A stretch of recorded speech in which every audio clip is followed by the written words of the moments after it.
Hello，大家好，今日我就要嚟拍呢個港鐵精品介紹。今一集就係第9集嘅港鐵活力車系列啦。咁就係講關於呢個港鐵屯馬線嘅活力車。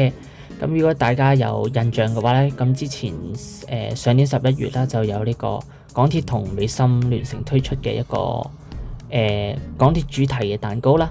咁啊當時咧就有架活力車上面嘅作一個主題啦。咁大家有興趣去睇翻個貼片。咁當時咧都有約略同大家開箱過呢架嘅活力車嘅。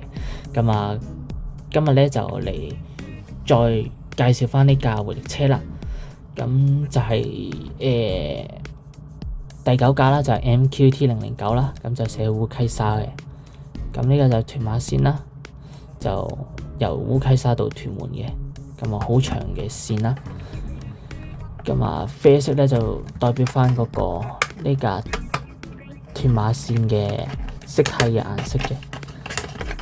咁啊打開咧就有呢架活力車啦。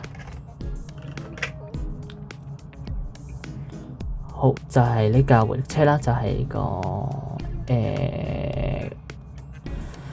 假千九啦。即係試稱啦，即係假嘅千九啊。就係寫烏溪沙啦。咁啊就係係零幾多，我眼殘睇唔到017嘅。唔知點解啲灰塵可能擺得耐，因為我係呢個擺出嚟啊。咁呢架係我第一架入手嘅活力車啦，就係之前買嗰個講嗰個港鐵主題蛋糕送嘅附送嘅。咁就係一樣係黑灰紅，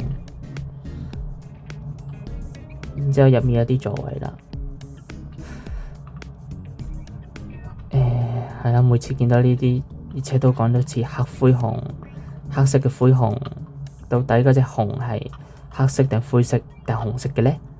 大家諗下啦，黑灰紅。